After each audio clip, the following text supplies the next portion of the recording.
Hello friends, எல்லோரும் எப்படி இருக்கீங்க? ஐ ஹோப் எல்லாம் சங்கராந்தி பண்டிகை எல்லாம் முடிஞ்சதுன்னு நினைக்கிறேன்.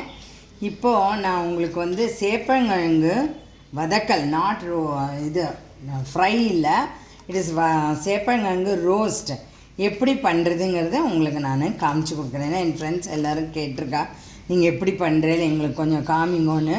ஸோ உங்களுக்கும் என் ஃப்ரெண்ட்ஸுக்கும் எல்லாருக்குமா சேர்த்து நான் எப்படி பண்ணுறேங்கிறத காமிக்கிறேன். இது வந்து சேப்பக்கிழங்கு நான் வந்து ஒரு 3/4 kg எடுத்திருக்கேன். இதில் நிறையா மண் இருந்தது, மண் இருக்கும். நீங்கள் நன்னா பாருங்கள், நான் எவ்வளோ நன்னா வாஷ் பண்ணியிருக்கேன்னு. அதை நன்னா வாஷ் பண்ணிவிடுங்க. வாஷ் பண்ணிவிட்டோம். இங்கே பாருங்கள், ஒரு குக்கர் எடுத்துக்கோங்க. இந்த குக்கரில் இந்த சேப்பங்கிழங்க போடுங்க. ஃபுல்லாக ரின்ஸ் பண்ணிடணும். அது ஃபுல்லாக தண்ணி இருக்கணும். ஓகே, அதுக்கு ஒன்றும் நீங்கள் போட வேண்டாம். ஜஸ்ட்டு சேப்பங்கிழங்க நல்லா வாஷ் பண்ணிவிட்டு அதில் போட்டிருக்கோம். குக்கரில் போட்டு மூடி வைங்கோ. அப்புறம் வெயிட்டையும் வைங்கோ. அப்புறம் ஒரு 2 விசில் வரா மாதிரி நீங்கள் விசில் வந்த உடனே அதை ஆஃப் பண்ணிவிடுங்க.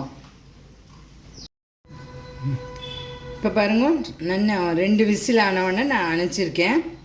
இது பாருங்கள், உரிக்கிறதுக்கு நான் அணைச்சிட்டும் அதை ஃபில்ட்ரு பண்ணிவிட்டும் அந்த சேப்பங்கிழங்கு எடுத்து பச்சை தண்ணியில் போட்டுருங்க. அப்போ தான் உங்களுக்கு கையும் சுடாது, உரிக்கிறதுக்கு ரொம்ப ஈஸியாக வரும். பாருங்கள் எவ்வளோ நல்லா உரிக்க வருது. அப்புறம் குழகுழனும் ஆகலை பாருங்கள். நான் 2 விசில் தான், அதுக்கு மேலே 3 விசில்லாம் பண்ணேன்னா கொஞ்சம் குழகுழப்பு வந்துடும். அப்புறம் நம்மளால் வதக்கவே முடியாது, ரோஸ்ட் ஆகாது ப்ளீஸ். அதனால் இங்கே பாருங்கள் எவ்வளோ நன்னா வந்திருக்கு பார்த்தீங்களா. ஸோ அதை வெந்ததுக்கப்புறம் அதை வந்து அந்த ஹாட் வாட்டரை எடுத்துருங்க. ஃபில்ட்ரு பண்ணிவிட்டு கோல்டு வாட்டரில் போட்டு இந்த மாதிரி உரிச்சுக்கோங்க. ஓகே, எல்லாம் வெந்தாச்சு. வெந்ததுக்கப்புறம் நான் வந்து அதை வந்து கோல்டு வாட்டரில் போட்டு நல்லா உரித்து வச்சுருக்கேன். இது எவ்வளோ நல்லா கெட்டியாகவும் கொஞ்சம் இருக்குது, கொஞ்சம் சாஃப்டாகவும் இருக்குது, ரொம்ப நல்லா வந்திருக்கு. ஏன்னா குழஞ்சி போல பாருங்கள். அதனால தான் நான் 2 சத்தத்துக்கு மேலே நான் வைக்கிறது கிடையாது. இப்போ நான் வந்து அதில் வந்து மஞ்சப்பொடி போட்டிருக்கேன். நெக்ஸ்ட்டு நான் சில்லி பவுடர் போட மாட்டேன். நான் வந்து சாம்பார் பவுடர் போடுவேன். ரொம்ப நல்லா இருக்கும். ஏன்னா சாம்பார் பவுடரில் எல்லா இன்க்ரீடியன்ட்ஸும் இருக்குது. பெருங்காயம் இருக்குது, ஜீரகம் இருக்குது, மிளகா வத்தல் இருக்குது, எல்லாம் எவ்ரிதிங் இஸ் தேர். தனியா இருக்குது, எல்லாம் இருக்குது பாருங்கள். அதனால் இதை வந்து கொஞ்சம் இப்படி போட்டு 2 டீஸ்பூனும் உங்களுக்கு காரத்துக்கு எத்தனை வேணுமோ நீங்கள் போட்டுக்கோங்க. சில பேர் நிறையா காரம் போடுவான், நல்லாயிருக்கும். சில பேர் கம்மியாக காரம் போட்டுப்பா, நல்லாயிருக்கும். அப்புறம் நெக்ஸ்ட்டு உப்பு, இதெல்லாம் உப்பு. ஓகேம்மா, நான் இப்போ வந்து இதை வந்து மிக்ஸ் பண்ணியிருக்கேன். இப்போ இதை வந்து நான் இப்போ நல்லா மிக்ஸ் பண்ணியிருக்கேன். ஓகே, இதில் நாங்கள் ஆயில் விட்டுருக்கேன். இதுக்கு வந்து இருக்கும்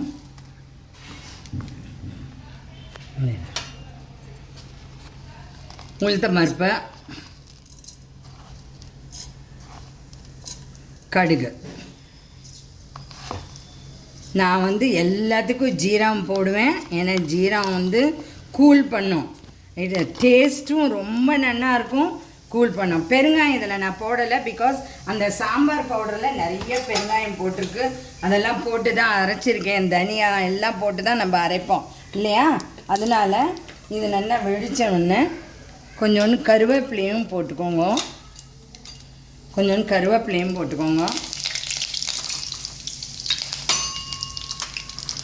பாருங்கள், கொஞ்சம் கருவேப்பிலையும் போட்டுக்கோங்க. நல்லா ரொம்ப நல்லா வரும். கருவேப்பிலையும் போட்டுக்கோங்க. இது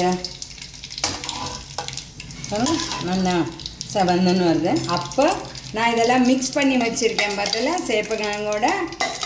ஸோ அதை அப்படியே இதில் போட்டுருக்கேன். ஓகேவா, எவ்வளோ நல்லா வந்திருக்கு பாருங்கள், எவ்வளோ நல்லா வந்திருப்பாங்க. அப்புறம் இன்னொன்று, தட் இஸ் வேணும்னா நான் கொஞ்சம் தெளிச்சுப்பேன். கொஞ்சோண்டு புளி ஜலம், ரொம்ப தெளிச்சுக்காதீங்க, குழகுழன்னு ஆகிடும்.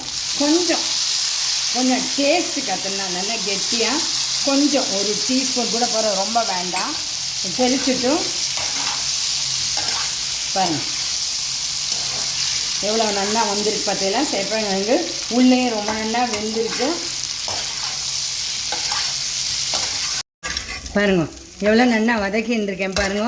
எத்தனை ரெட்டாக வருது பார்த்தீங்களா, எவ்வளோ நல்லா வருது பார்த்தீங்களா, எவ்வளோ நல்லா ரோஸ்ட் ஆகிருக்கு பார்த்தீங்களா. நல்லா வதங்கின்னு இருக்கு. இன்னும் கொஞ்சம் ரோஸ்ட் ஆனதுக்கப்புறம் எடுங்க. ஆல்ரெடி இது ரோஸ்ட் ஆகிருக்கு. இங்கே பாருங்கள் எவ்வளோ நல்லா வந்திருக்குன்னு. இன்னும் நல்லா ரோஸ்ட் ஆகும். இதே மாதிரி தான் நான் வந்து பேபி பொட்டேட்டோவும் பேபி உருளைக்கிழங்கு சின்னதாக இருக்கும் பார்த்தல ரவுண்டாக, அதுவும் பண்ணி நான் போட்டிருக்கேன். இதே இன்க்ரீடியன்ட்ஸ் இதே மாதிரி தான் பண்ணணும். அதுவும் பாருங்கள் இது எவ்வளோ நல்லா வந்திருக்கு பாருங்கள். ரொம்ப நல்லா வந்திருக்கு. நீங்கள் இதை பண்ணி பார்த்து சாப்பிட்டுட்டும் எனக்கு நீங்கள் வந்து கமெண்ட் செக்ஷனில் போடுங்க please like, comment, share and subscribe. Bye. See you next week.